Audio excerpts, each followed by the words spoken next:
नमस्कार मित्रमैत्रिणींनो. आमच्या story time with T या यूट्यूब चॅनलवर तुम्हा सगळ्यांचं पुन्हा एकदा स्वागत. आज आपण ऐकतोय अनोळखी या वळणावर भाग 14. मागच्या भागात आपण बघितले होते. मग खट्याळपणा कशाला करता? मेघना म्हणाली. याला खट्याळपणा म्हणतात होय. तुला दाखवणार आहे मी खट्याळपणा कसा असतो. तो डोळा मारत हळू आवाजात म्हणाला. मेघना मात्र लाजून बाहेर बघायला लागली. तिच्या चेहऱ्यावरचे हावभाव टिपेत विवेक एकटक तिच्याकडे बघत होता. दिवसभर त्याला असं तिच्याकडे निवंत बघायला मिळालं नव्हतं आणि घरी गेल्यावरही 2 दिवस तरी मिळणार नव्हतंच. लग्नाचे विधी आणि पाहुण्यांची वर्दळ यातच 2 दिवस जाणार होते. आता बघूया पुढे. गाडी विवेकच्या घरासमोर येऊन थांबली. स्वागत करायला बरीच जण जमली होती. विवेकचे आई बाबा आणि इतर नातेवाईक आधीच आलेले. गाडीच्या आजूबाजूला गर्दी जमलेली. विवेकच्या बायकोला बघायची उत्सुकता सगळ्यांनाच होती. विवेक कारमधून खाली उतरला आणि त्याने मेघनाच्या साईडचा दरवाजा उघडून तिला बाहेर येण्यासाठी हात पुढे केला. ती बाहेर आली. गर्दीत कुजबूज सुरू होती. फारच देखणी आहे विवेकची बायको. विवेकच्या गालावर हसू आणि डोळ्यात अभिमान दिसत होता. मेघना लाजून खाली बघत होती. विवेकने मेघनाचा हात धरला आणि तिला घरात घेऊन निघाला. घरातल्या ज्येष्ठ बायकांनी त्यांना दारातच अडवले. घरातून तांदळाचा कलश आणला आणि दारात ठेवला. तिला उखाण्यासाठी आग्रह होत होता. चाफ्याच्या सुगंधाने मन वेडावून जाते. विवेकरावांशी जोडले जन्मोजन्मीचे नाते. मेघनाने उखाणा घेतला. आता मोर्चा विवेककडे वळला. तुला बघून कळतं प्रीत काय असते. हृदयात माझ्या फक्त मेघना वसते. माप ओलांडून मेघनाने विवेकसोबत घरात प्रवेश केला. विवेकला सक्की बहीण नव्हती, पण चुलत मावस अशा बऱ्याच जणी वहिनी वहिनी करत तिला घेऊन बसल्या होत्या. काही जणी चिडवत तर काही जणी काय काय विचारत होत्या. अगं कशाला त्रास देताय तिला? थकली असेल ना ती, विवेक मुलींना म्हणाला. आला का लगेच बायकोची साईड घ्यायला? आम्ही काय रोज त्रास द्यायला येणार आहोत का तिला? विवेकची मावस बहीण म्हणाली. म्हणजे तू त्रास देत आहेस तिला हे मान्य करतेस तर? विवेक बोलला. नाही, त्रास कुठे देतोय. उलट वहिनीला इथं सगळं अनोळखी आहे ना, म्हणून तिला कम्फर्टेबल करत आहोत. ती थकली असेल ना, आता उद्या करत बाकीचं कम्फर्टेबल, विवेक म्हणाला. गप्प बस आता आणि जा बाहेर. आम्ही बघून घेऊ ती थकली आहे की नाही ते. हो ना गं वहिनी? मेघनानेही नाईलाजाने हो म्हणून मान डोलवली. विवेकने तिच्याकडे बघितले आणि बाहेर निघून गेला. बराच वेळ मुलींचा तिच्या भोवती गराडा होता. विवेकची आई आली. काय गं, झालं का बहिणीसोबत गप्पा मारून? चल मेघना तुझ्या रूममध्ये, थोडं फ्रेश होऊन कपडे बदलून घे. कंटाळली असशील ना या कपड्यांमध्ये. विवेकची आई तिला रूममध्ये घेऊन गेली. मेघनाने आता सुटकेचा निश्वास सोडला. खरंच किती कंटाळली होती ती. कधी जाऊन बेडवर पडते असं झालेलं. सध्या विवेकच्या रूममध्ये एंट्री नव्हती तिला. मेघनाच्या घराच्या मानाने विवेकचं घर बरंच छोटं होतं, तरी छान सजवलं होतं त्याच्या आईने. विवेक त्यांचा एकुलता एक मुलगा. त्याला ना बहीण होती ना भाऊ. तिघांची छोटीशी फॅमिली. आता मेघना आल्याने 4 जण झाले होते. तू एखादी हलकीशी साडी घाल म्हणजे बरं वाटेल तुला, विवेकची आई सांगून गेली. मेघना फ्रेश होऊन बेडवर पडली. तिचे डोळेही जड वाटत होते, पण झोप येत नव्हती. नवीन घर, नवीन माणसं, नवीन नाते आणि महत्त्वाचे म्हणजे नवीन भूमिका.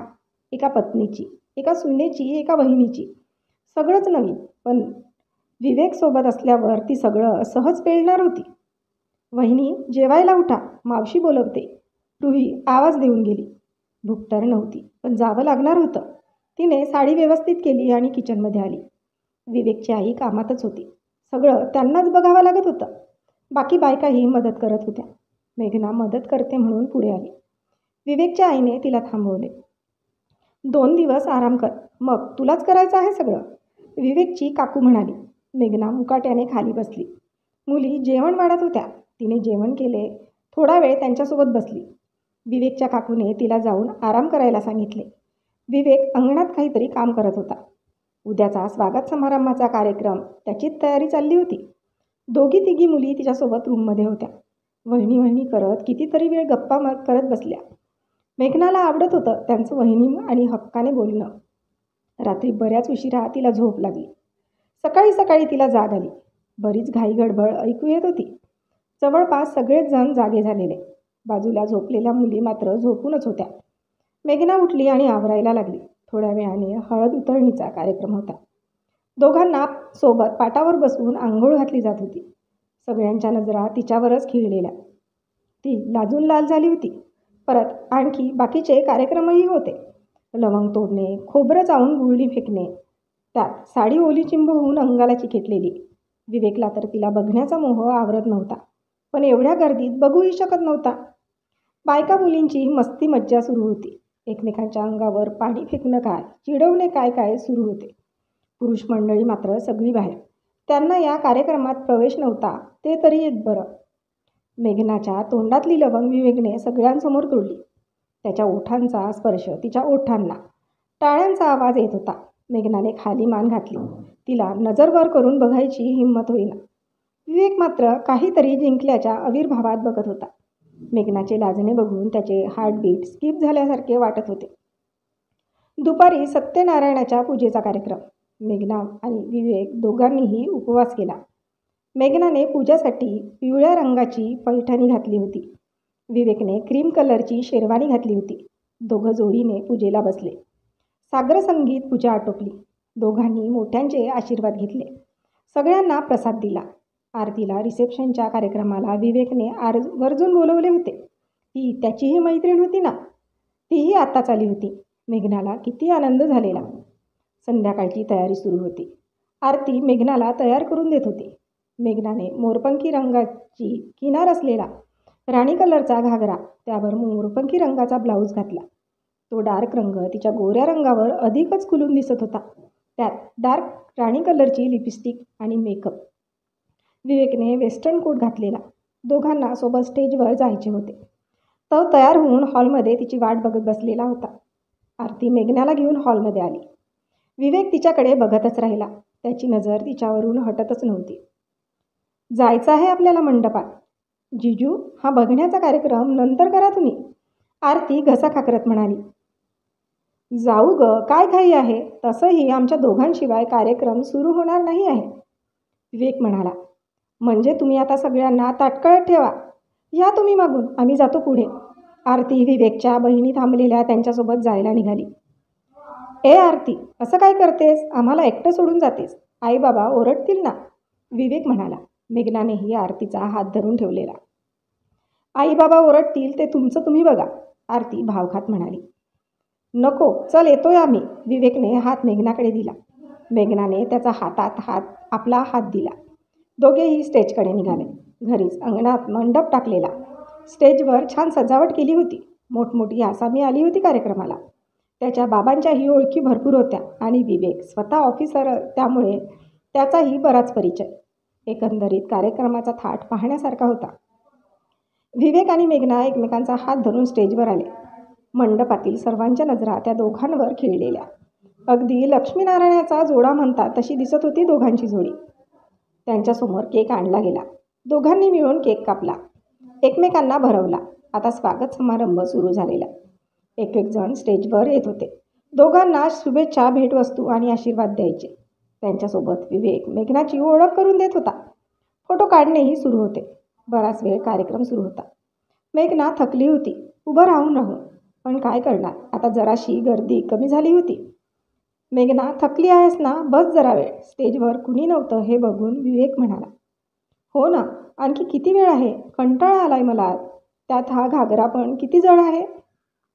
सुंदर दिसत आहे. थोडं वजन असणारच ना. थोडं आहे का हे वजन? आणि सुंदर कोण, मी की घागरा? घागरा घातलेली तू, मेघनाने तिच्याकडे बघितले. त्याने तिला डोळा मारत मान डोलवली. कुणी बघितले तर काय वाटेल, सगळ्यांच्या नजरा आपल्याकडेच आहे म्हटलं. तर काय, मी आपल्याच बायकोला मारतोय ना डोळा. ऑफिशियली तू आता माझी आहेस, विवेक गालात हसत म्हणाला. हो, पण ही जागा नाही ना फ्लर्ट करायची. असू दे ग, चालतं, बस तू आरामात, तोही खाली बसत म्हणाला. मंडपात काही जण गप्पा गोष्टी करत होते, काही जेवण करत होते. त्यांच्या मित्रांचा ग्रुप त्याला दुरूनच इशारे करून चिडवत होता. स्वागत करणारी सगळी मंडळी संपली तशी फोटोग्राफरने दोघांचे फोटो सेशन सुरू केले. वेगवेगळ्या पोजमध्ये फोटो काढले जात होते. विवेकचा तिच्या खांद्याला, पोटाला स्पर्श झाला की तिला शहारून येत होते आणि विवेक आणखीनच मुद्दाम सगळं करत होता. बरीच पाहुणी मंडळी आता गेली होती. विवेक आणि मेघना खाली आले. जेवणाचा कार्यक्रम होता. दोघांनी एकमेकांना घास भरवायचा होता. जेवणाचा मेनू फार सुंदर होता. मेघनाने त्याला मिठाईचा घास भरवला. विवेकनेही तिला मिठाई चारली आणि जेवणाला सुरुवात केली. मेघनाला तर जेवणही जात नव्हते, तरी आज आरतीसोबत असल्याने ती जराशी रिलॅक्स झाली होती. बाकीचे नातेवाईक त्या दोघांना चिडवत होते, त्यामुळे मेघना अजूनच लाजत होती. घरात येईपर्यंत 12 वाजून गेले होते. मेघना तर फारच थकली.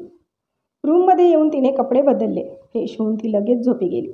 सकाळी तिच्या माहेरचे न्यायला येणार होते, त्यामुळे लवकर उठून तयार व्हावे लागणार होते. सकाळी मेघनाला थोडी उशिराच जाग आली.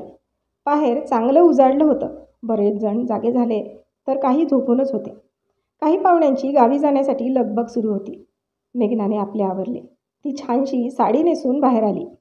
किचनमध्ये गेली. तिथे पाहुण्यांची चहा पाणी आणि नाश्त्याची घाई सुरू होती. मेघना तिथे जाऊन मदत करायला लागली. आज मात्र तिला कुणीही अडवले नाही. बायका एकमेकांच्यात बोलत होत्या. मुलगी कामायची आहे नाही आणि संस्कारी पण वाटते, एक जण म्हणाली. काही नाही हो, 4 दिवस दाखवतात मुली आणि मग आपल्या मूळ रूपावर येतात, दुसरी म्हणाली. सर्वच थोड्या बदलतात. आपल्याही मुली नांदतात आहेच की सासरी. संस्कार आहेत ते आपले, पण मला नाही वाटत ही विवेकची बायको करेल. देखणी आहे बघा किती, त्यात नवरा ऑफिसर. ही कशाला कुणाला मोजते. मला तर बाई असं वाटतं, ती तोंड वाकडं करत बोलली. तू म्हणतेस तेही बरोबरच आहे. बघू पुढे काय होते. पुढल्या वेळी नंदा भेटल्यावर गारणाने सांगते की सुनेचं गुणगान करते, दिसेलच. हळू आवाजात बराच वेळ खुसूरपुसूर चालली होती. थोड्या वेळाने मेघनाचा भाऊ ऋषभ आणि आणखी 2 जण तिला न्यायला म्हणून आले. 2 दिवस तर झाले होते तिला येऊन, तरी माहेरी जायची ओढ लागली होती तिला.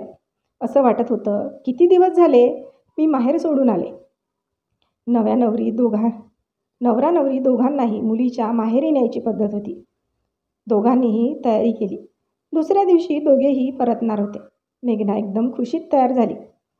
एवढी बॅग घेऊन कुठे निघालीस? आपण लगेच उद्या परत येणार आहोत. विवेक, ती तयार होत होती त्या रूममध्ये येऊन म्हणाला. मेघनाचा चेहरा मात्र पडला. का गं, तुला करमत नाही का इथे? असे तोंड का पाडलंस? नाही, असं काही नाही. लगेच जाणवलं मी माहेरी पाहुणी म्हणून चालले ते. आता मला असेच दिवस मोजून राहावे लागेल ना माझ्याच घरी, मेघना म्हणाली. असं काही नाही, तुला हवं तेवढं राहा जाऊ. फक्त आठवण आली की माझी ये परत, मग तर झाला. विवेक तिची मस्करी करत म्हणाला. पुरे, चला आता निघायला हवं. बस आजचा दिवस, उद्यापासून फक्त तू आणि मी. तो आरशात मेघनाकडे बघत हळू आवाजात म्हणाला. काय म्हणालात? मेघना डोळे मोठे करत म्हणाली. तू नाही ऐकलंस मी काय बोललो? कानात सांगू का? तो म्हणाला. नको, चला माझं आवरलंय. ती ड्रेसिंग जवळून दूर होत म्हणाली. दोघं तयार होऊन बाहेर आले. मेघना सर्वांच्या पाया पडली आणि माहेरी जायला निघाली. तर आजचा भाग इथपर्यंतच. भेटूया पुढच्या भागात लवकरच. तोपर्यंत आमच्या भागाला लाईक आणि कमेंट्स करायला विसरू नका. आणि अजूनपर्यंत आमच्या चॅनलला सबस्क्राईब केले नसेल तर लगेच सबस्क्राईब करा. धन्यवाद.